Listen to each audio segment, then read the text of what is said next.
Alhamdulillah nahmaduhu wa nusalli ala rasulihil karim. Amma ba'd. Alhamdulillah yang hormati Tuan Imam, seterusnya jawatan kuasa masjid, tuan-tuan puan-puan, muslim muslimat, ibu-ibu, ayah-ayah yang dirahmati Allah Subhanahu wa taala sekalian. Pertama sekali bersyukur kita kepada Allah Subhanahu wa taala sama-sama kita ini untuk meneruskan kita punya perbincangan, kita punya perkongsian ilmu yang berkaitan dengan kitab fiqh, kitab fiqh, kefahaman kita terhadap agama. Dan insya-Allah kita pun dah masuk kepada bab yang penting, yang penting untuk kita dalami dan untuk kita ulang kembali tentang berkenaan dengan solat, kan? Solat itu merupakan satu tuntutan daripada Allah Subhanahu wa taala untuk hamba-Nya. Jadi kita dah uraikan berkaitan dengan beberapa hikmah ataupun beberapa pengertian daripada solat itu sendiri, kan? Jadi insya-Allah kita masuk kepada solat fardu, muka surat 231, insya-Allah muka surat 231. Jadi sebelum yang kita masuk berkaitan dengan pensyariatan solat, kan kita dah maklum solat juga ada dilakukan oleh Nabi Ibrahim, ada juga dilakukan oleh Nabi Ismail alaihissalam, kemudian ada juga dilakukan oleh pengikut Nabi Musa alaihissalam, kemudian sampailah kepada baginda Nabi sallallahu alaihi wasallam, diteruskan. Dan solat inilah antara solat yang paling lengkap yang Nabi sallallahu alaihi wasallam ajarkan kepada kita, kan? Jadi ketika diutus menjadi rasul, Nabi kita Muhammad telah pun melakukan solat 2 rakaat. Nabi sebelum Nabi jadi rasul, Nabi pun pernah bersolat. Di waktu paginya 2, di waktu petangnya 2 rakaat. Jadi bila mana perintah solat itu turun, iaitu wa aqimis salah, wa aqimus salah, dirikanlah solat, maka asalnya 50 rakaat. Itu maklumlah cerita tu, kan? Setiap kali Isra' Mi'raj dengarlah cerita 50 rakaat, kan? Jadi bila mana dah tahu tuan-tuan, akhirnya jadi 5 rakaat. Jadi 5 waktu, bukan 50 rakaat, 50 waktu. Akhirnya menjadi 5 waktu yang kita buat bayang ini. Jadi solat fardu, Allah telah memfardukan beberapa solat. Jadi fardu itu dengan tuntutan yang pasti wajib, kan? Wajib untuk kita melakukannya, kerana Allah sebut fardu. Fardu ain lah, wajib untuk setiap mukallaf. Kita lah mukallaf yang menanggung dosa dan pahala kita, yang sempurna panca indera, dapat melihat, mendengar, dan sebagainya lah. Iaitu solat yang pertama subuh, yang kedua zuhur, yang ketiga asar, yang keempat maghrib, dan yang ketiga maghrib, yang keempatnya isyak. Jadi inilah 5 waktu yang kita buat hari-hari lah. Itu namanya rukun Islam ada 5. Pertama, mengucap 2 kalimah syahadah. Yang kedua, semayang 5 waktu sehari semalam. Maknanya sehari semalam tu 5 waktu sahaja yang diwajibkan oleh Allah Subhanahu wa taala. Adapun yang lain-lain itu sunat untuk kita lakukannya. Semua salat ini telah disyariatkan pada malam Rasulullah sallallahu alaihi wasallam daripada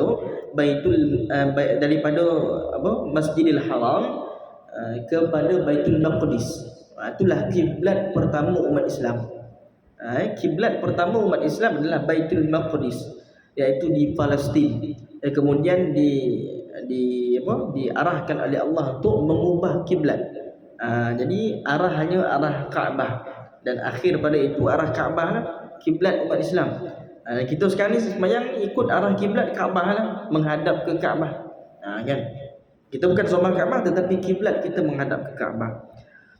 Jadi kat sini Allah telah memfardukan 50 solat sehari semalam. Tak sampai tuan-tuan, bila kalau nak pergi yang sembahyang ni baru sekejap azan.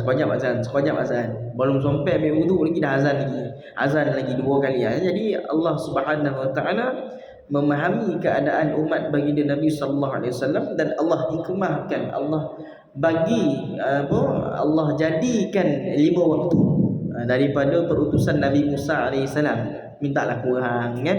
Akhirnya jadi kepada 5 waktu, dan wajiblah ke atas seluruh umat Islam jadi 5 waktu sehari semalam. Allah mengurangkannya daripada 5 waktu. Jadi 5 waktu tu ibarat 50 waktu yang sama je. Asal pahalanya banyak 50 waktu, tapi bila Allah Taala turunkan jadi 5 waktu, pahalanya dikekalkan sebanyak 50 waktu. Kan? Dalam hadis Isra dan Mi'raj Rasulullah sallallahu alaihi wasallam bersabda, "Furija saqfu baiti wa ana bi Makkah, fa nazala Jibril, thumma akhadha bi yadi fa'araja bi ila as-sama', fa farada Allah 'ala ummati 50 salatan." Faraja'tu faqala hiya khamsun wa hiya khamsun la yubaddal qawlul ladai. Kata Nabi sallallahu alaihi wasallam, bumbung rumahku terbuka ketika aku berada di Makkah, lalu turun malaikat Jibril alaihi salam. Kemudian dia memegang tanganku lalu membawaku naik ke langit, dan pada tahun itu dinamakan Amul Huzun, tahun kesedihan baginda Nabi sallallahu alaihi wasallam. Nabi sedih bila meninggalnya pakcik Nabi, dalam masa yang sama meninggal Khadijah binti Khuwailid, isteri baginda Nabi. Kan dipanggil tahun sedih bagi Nabi sallallahu alaihi wasallam. Dan Nabi harap Nabi pergi ke Taif, orang sambut, orang hina, orang cerca, orang baling batu, bahkan meletak pakai najis pada Nabi sallallahu alaihi wasallam. Jadi bertambah sedihnya Nabi ni. Jadi ketika mana malam Isra wal Mi'raj, kan, subhanalladzi asra bi 'abdihi lailan minal masjidil haram ila al masjidil aqsa alladzi barakna haulahu linuriyahu min ayatina innahu huwas samiul basir. Kan ayat tu, maha suci Tuhan. Jadi Allah mentakdiskan diri Allah Taala, Allah mensucikan diri Allah.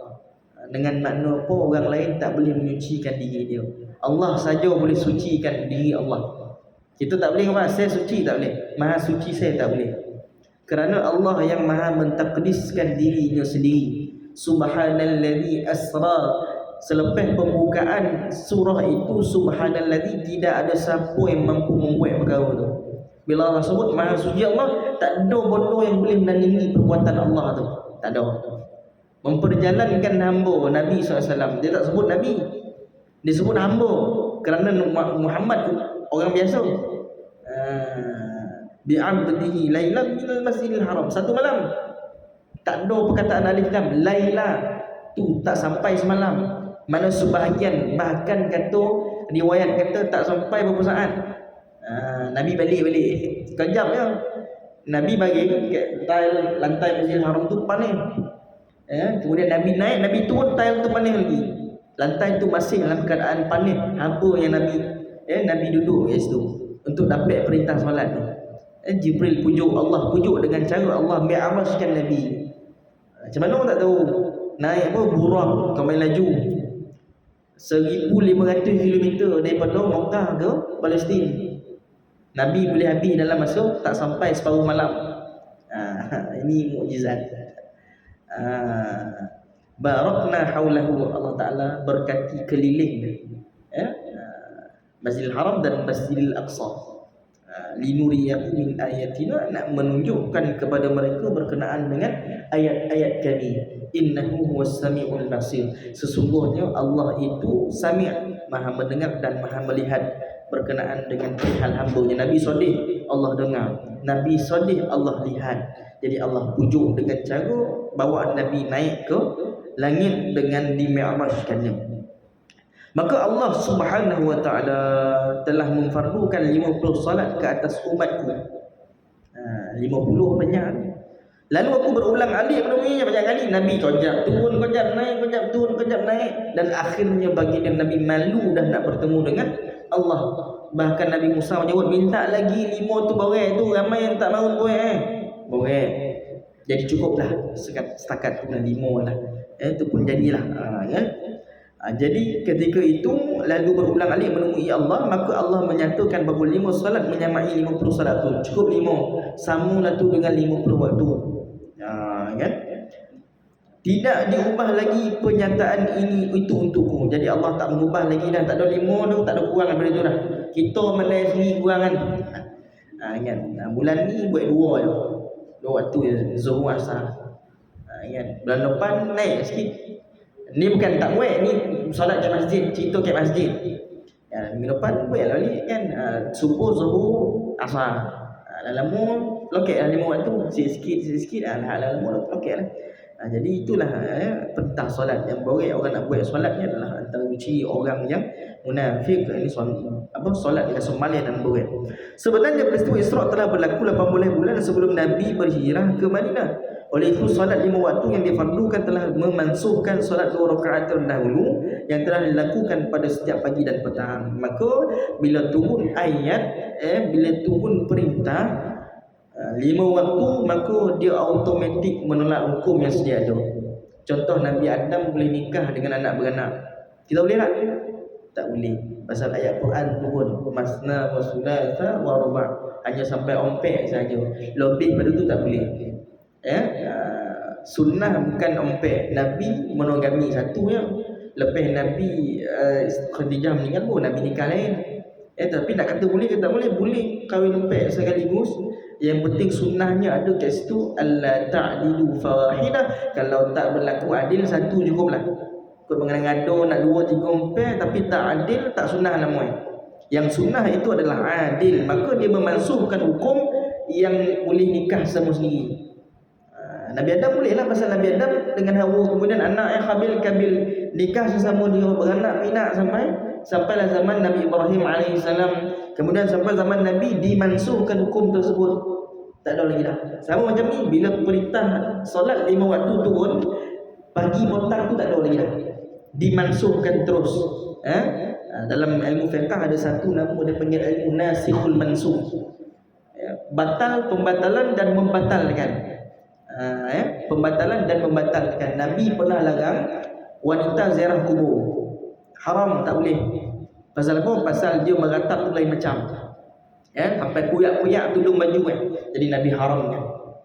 Lepas daripada beberapa peristiwa, beberapa tahun hijrah, Nabi haruskan. Pasal keimanan tu dah semakin meningkat. Jadi perempuan boleh ziarah kubur. Mansuh. Kan? Jadi ayat Quran ada yang menerangkan susu 5 kali banyak. Ada? Tapi ayat dimansuhkan. Dalam Quran dah dibuang ayat tu, tak ada. Nabi mansuhkan. Hukum kekal. Siapa yang menyusu anak orang pun nak dia, anak orang panjang 5 kali dengan tanda 5 kali panjang lah, maka telah menjadinya anak susuan dia 5 kali panjang. Tapi ayat tu dalam Quran kan? Ayat tu tak ada. Hukum ada, hukum kekal. Boleh? Jadi itu satu ilmu lah. Ada yang ayat-ayat, contohnya berzina, direjam menggunakan batu sehingga mati bagi yang muhsan, yang telah berkahwin, direjam. Dan Quran dulu ada ayat tu. Tapi bila dia dah dimansuhkan ayat tersebut, hukum tetap kekal. Sesiapa yang berzina, dia telah bernikah, dia akan direjam dengan batu sampai mati. Ayat Quran ada tak? Dulu ada. Tapi sekarang dah nasikh, dibuang, dibatalkan. Tak ada dalam Quran ayat. Jadi ada yang setengahnya belajar macam tu lah. Jadi itu di antaranya lah.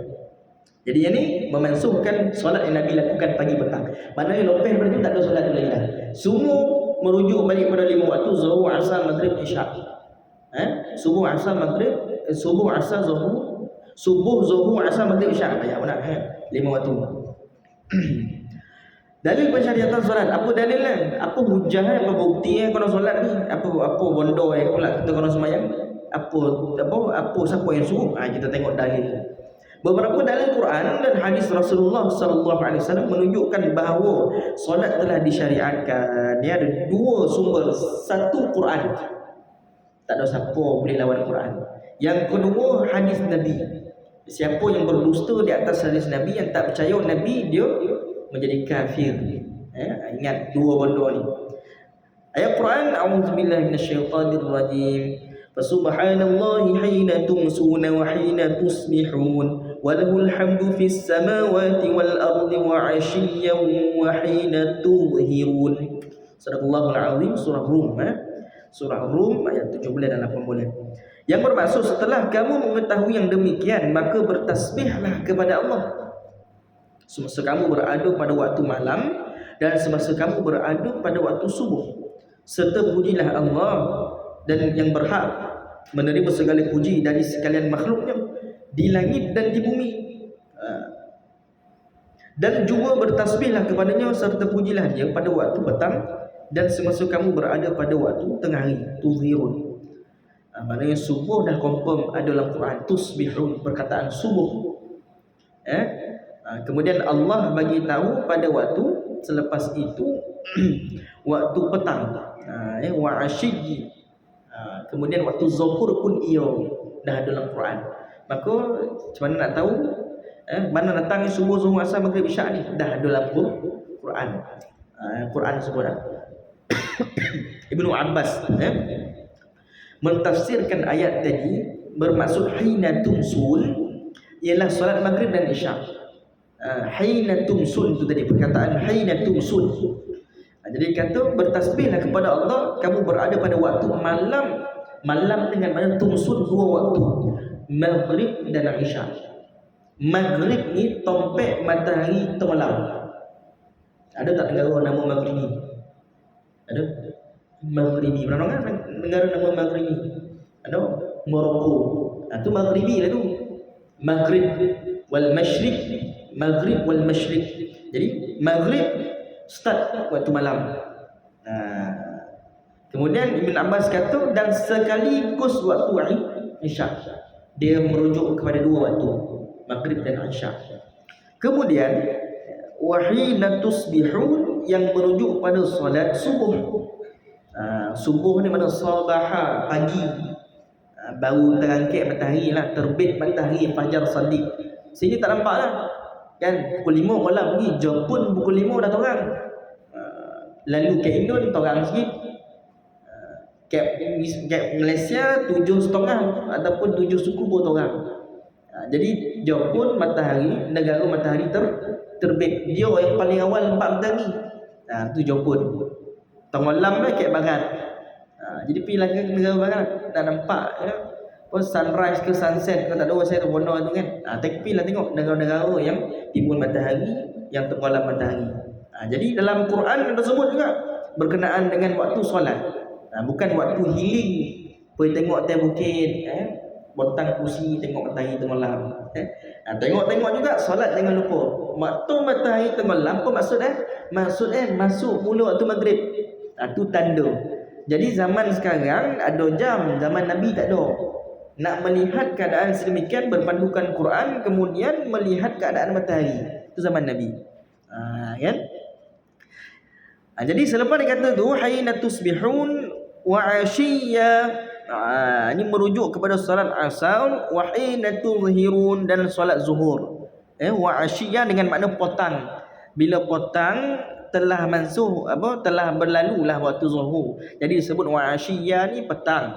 Kemudian dia merujuk kepada waktu asar, tuzhirun wa solat zuhur tengah hari.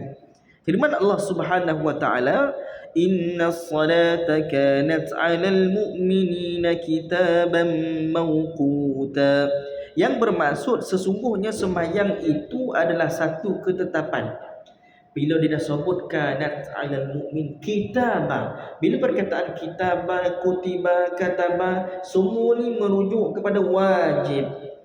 Kutiba alaikumus siyam, wajib ke atas kamu, telah tertulis ke atas kamu berpuasa. Kitaban mawquta, inna salata kanat 'alal mu'minina kitaban mawquta. Kitaban ketetapan. Bila tetap ke atas kita wajib, tak boleh melawan lagi. Kalau melawan boleh jadi dua hukum. Satu, kalau dia melawan dengan sebab dia ni tadi bukan maksudnya dia pertikaikan perintah solat tetapi dia tak solat. Dia tak pertikai kan, wajib, waktu saya tahu wajib tapi saya tak tulah tu, susah nak sembahyang. Itu belum jatuh kafir. Tapi kalau dia kata kau buat apa sembahyang ni, tonggat-tonggat macam tu duit kau, tapi dia kena bersyahadah semula kerana dia telah memperlekehkan hukum solat. Sama macam perempuan yang tak pakai tudung, dia memperlekehkan orang yang pakai tudung dan hukum pakai tudung sendiri, kafir. Tetapi kalau dia kata itulah saya nak cuba tapi tak sampai lagi, cuba doakan saya, tu tak apa. Itu beza dia. Jadi jaga perkataan kita, takut-takut kita dah terkeluar daripada landasan agama. Jadi bila sebut kitaban mawquta, diwajibkan atas orang-orang yang beriman, yang waktu yang tertentu waktunya, bukan setiap waktu tapi ada waktu yang tertentu yang telah ditetapkan oleh Allah Subhanahu wa taala. Jadi hadis Nabi pula sebut apa? Hadis peristiwa Isra yang sama tadi lah. Kan Ali bin Abbas radhiyallahu anhu anna Nabi sallallahu alaihi wasallam ba'atha Mu'adz radhiyallahu anhu ila al-Yamani faqala ad'uhum ila shahadati an la ilaha illallah wa anna Muhammadan Rasulullah fa inhum ata'u lidzalik fa'alimhum anna Allah qad iftarada alaihim khamsa salawatin fi kulli yawmin wa lailatin. Kata Nabi sallallahu alaihi wasallam yang daripada Ibn Abbas, dan Nabi SAW mengutuskan Mu'adz bin Jabal ke Yaman.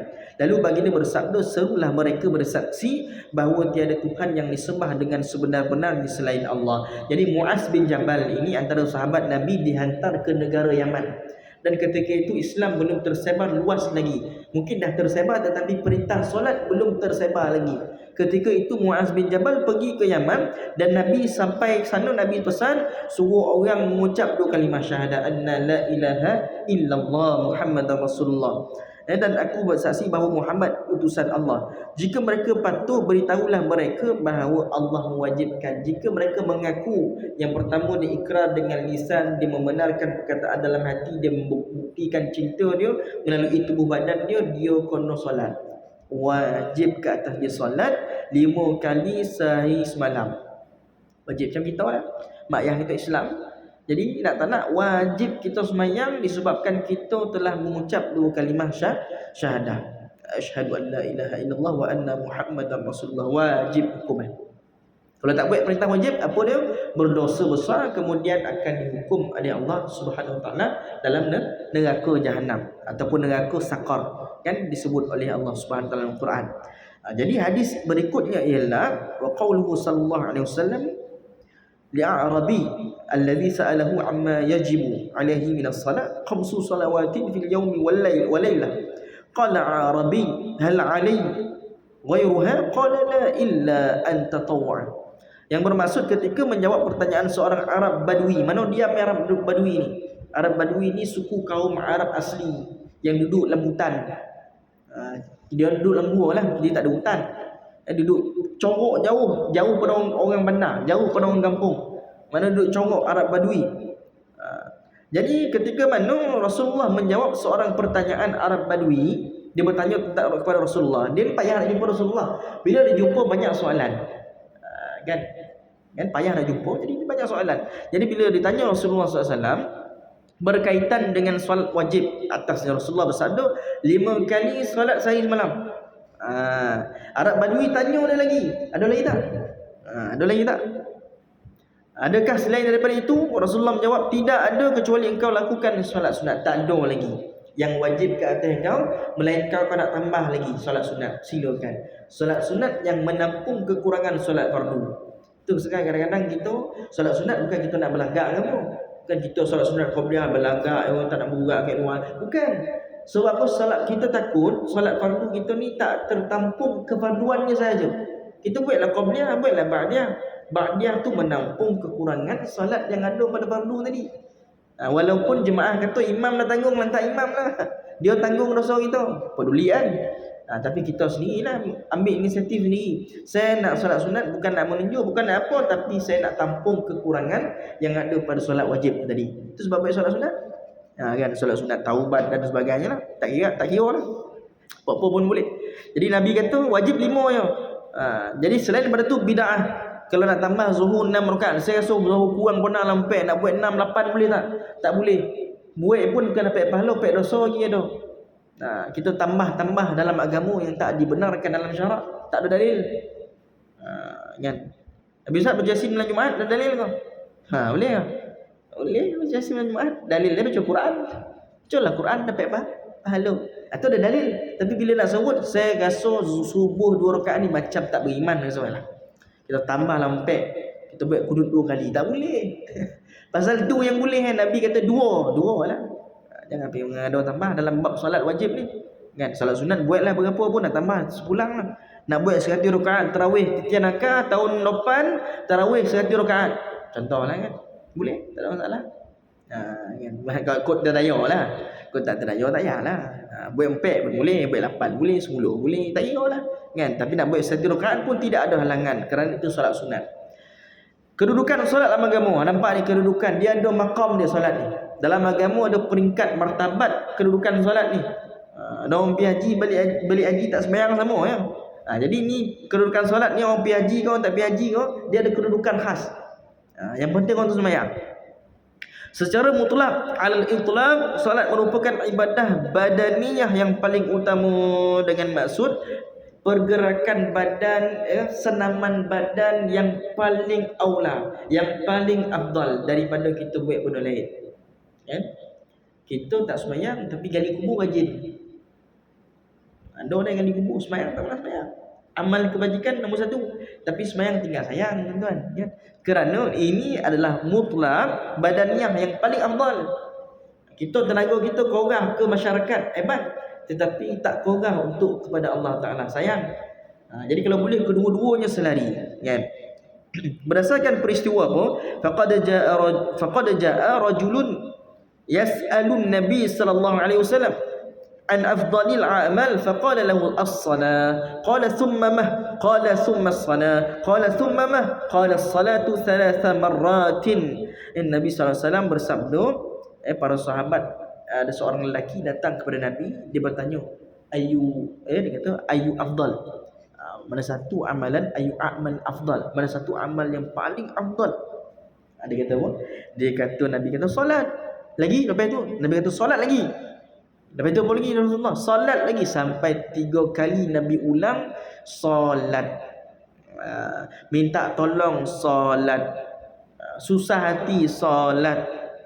Masalah kau besar solat. Bergaduh solat. Semua solat. Dengan solat dapat meleraikan segala permasalahan. Dalam sujud kita luahkan kepada Allah. Dalam doa kita luahkan kepada Allah Subhanahu wa taala dengan solat. Jadi solatlah akan mengubah segala kehidupan kita. Solat kau tak percaya tuan-tuan kan? Cik kau tak percayalah. Cuba try tinggal sembahyang subuh sehari. Mesti susah kan? Pondok kecil tak selesai sebab tak sembahyang. Dia tak sembahyang subuh, dia bangun pergi kerja, bos saya kata, kalau selesai ni, dia tak boleh selesai.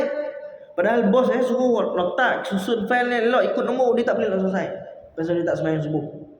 Ni berlaku kepada orang yang cerita pengalaman dia. Pagi tadi tertinggal sembahyang subuh. Kehidupan dia hari ni betul-betul tak ada tuju. Walaupun bos saya bagi kerja senang, dia tak boleh nak selesaikan. Pasal dia bangun bukan cari Allah, tetapi cari manusia, cari rezeki dengan cara tidak mengutamakan Allah Subhanahu wa taala. Jadi itulah masalah. Kadang-kadang kita ni bangun pagi awal benar dah. Sembahyang pula tinggal, sembahyang pula laju, sembahyang pula terkosong-kosong. Itu masalah kita lah tuan-tuan ya. Jadi kita perlahan-lahan dah ubah. Kerana amalan yang paling afdal adalah solat. Solat itu adalah solat yang paling khusyuk, kata Nabi sallallahu alaihi wasallam.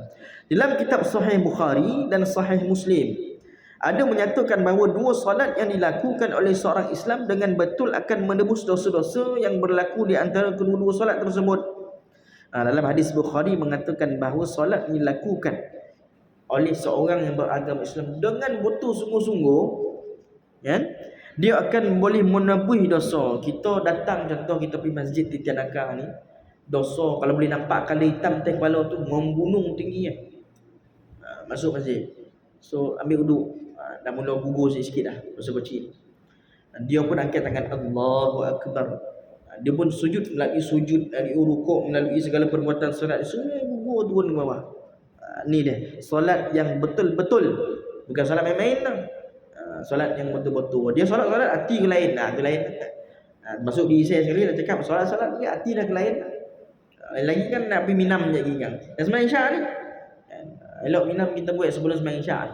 Kan kalau fikir minam dah lepas tak sembahyang copek, Allah Akbar, pakai makanan tu kat luar, makruh. Hukum sembahyang makanan dah hidang, hukum memang makruh. Betul lah haji lepas sembahyang bau hidang, tu betul. Tapi kalau dah hidang dulu hukum memang makruh. Kerana sembahyang dalam keadaan makanan dah terhidang, lagi-lagi bau ikan masin, lagi hilang musuh tak ada lah tu dah. Ikan masin ke apa, kan gulai pucuk paku ke, sedap kan. Haji dah kabar, sedap betul lah. Kan musim pucuk paku sekarang ni, hujan, adalah tumbuh kat tepi tepi sama tu kutip, bawa balik acik kan. Lepas tu masak gulai makan. Jadi jangan hidang sebelum sembahyang, hidang selepas Yang kono lah dian, oh kan buatlah tempoyak tu lain cerita kan. Jadi jangan semayang kalau ada makanan dihidangkan. Satu, jangan semayang kalau keadaan terlampau mengantuk. Pasal memang confirm tak hilang fokus. Macam ni semayang. Tak boleh. Kan? Tidur dulu. Kan ustaz kalau tidur lewat-lewat semayang tak, tidur dulu. Lagi afdal dia tidur dulu. Pasal dia bangun tidur, saya bangun, saya kalau tidur ni esok bangun. Tu semayang dulu lah. Pasal dia ada darurat Dia kalau tidur pula payah nak bongkar. Jadi ada darurat. Tapi seeloknya kalau ngantuk mana tidur dulu. Kemudian bangun baru semayang. Itu lebih afdal daripada kita semayang dalam keadaan tersungguh-sungguh. Kita baca pun kita tak tahu apa kita baca. Kan? Jadi kita tidur dulu. Sama juga qada hajat buang air besar, buang air kecil termasuklah tu. Nanti kita akan belajar dalam perkara makruh solat jadi akan betul lah tu. Itu masalah bila masalah tu semayanglah dulu. Yang penting semayang dulu. Kalau dah masalah macam tu, saya kalau tidur tak bongkar ni Ustaz. Sehari saya boleh tidur. Tu semayang dulu.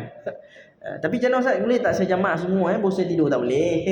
Semayang kena bangun tu sebablah ada waktu-waktu yang ditentukan supaya kita tak lupa. Kalau boleh jamak semua senang. Orang lekor semayang subuh semua dia jamak sampai isyak. Dia pun lekor daripada waktu pukul 8 tu sampai lah pukul 10 nak tidur tu lekor. Tak ingat Tuhan. Jadi ada hikmahnya.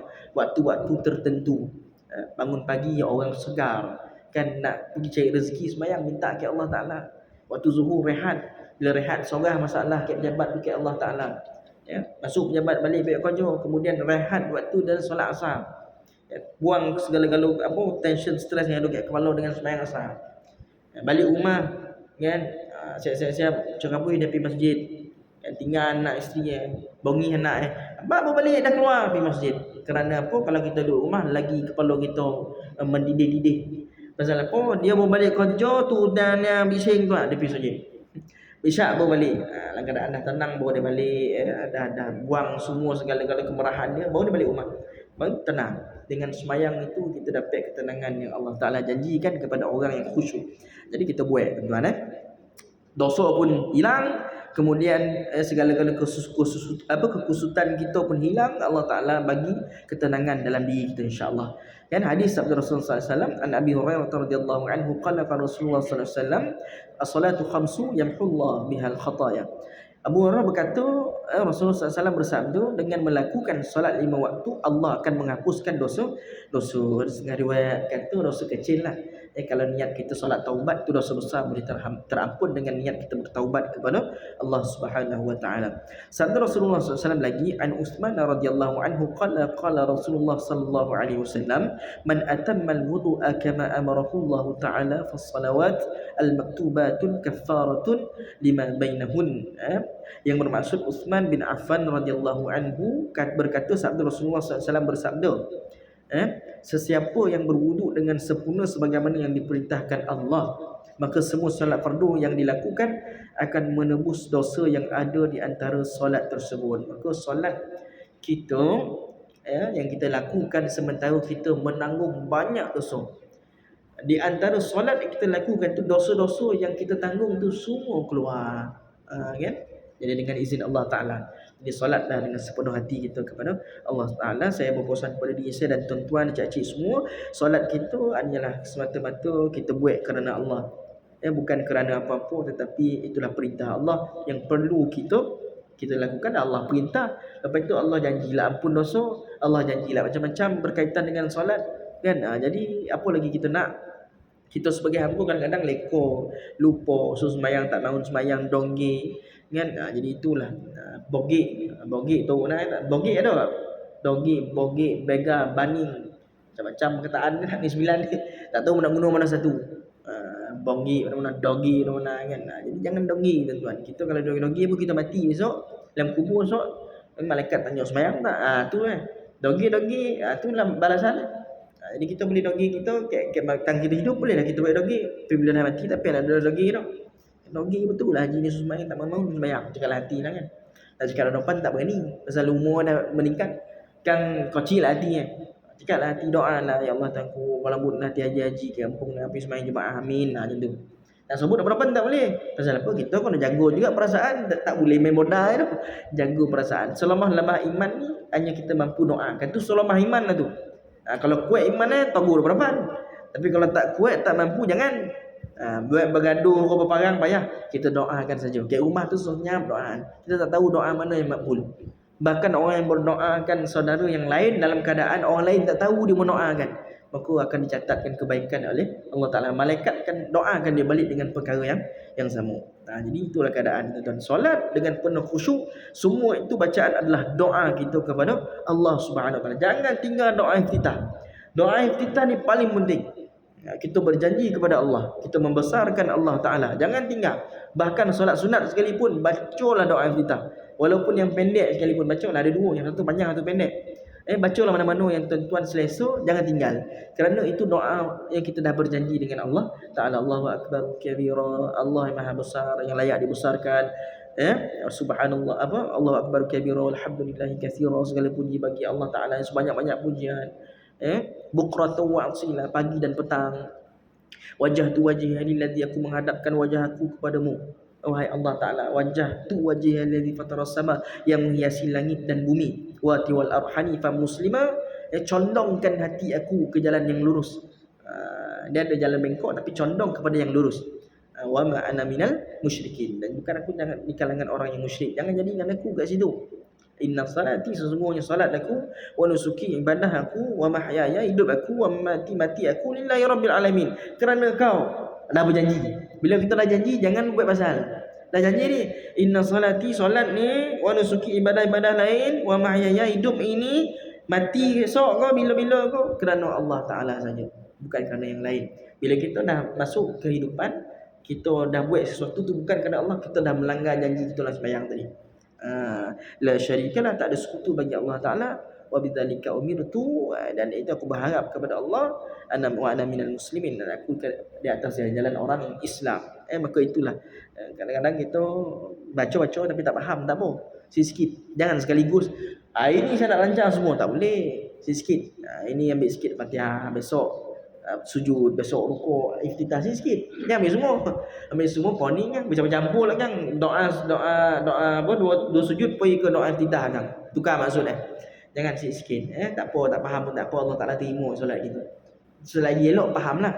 Tapi orang kata tak faham solat berapa tahun dah sembahyang, tak faham, sembahyang tak sah, bukan tu. Yang penting bacaan tu betul. Sah tak sah tu bukan kerja kita, kerja Allah Taala. Mana tak sah haji sembahyang tu, dia bukan faham pun dia sembahyang apa. Jangan. Pasal menentukan sah tak sah ni bukan kerja kita, tetapi kerja Allah Ta'ala. Kita hanya buat yang wajib, ikut rukun sahaja. Itu sebab kita belajar ni kan. Kita belajar ini.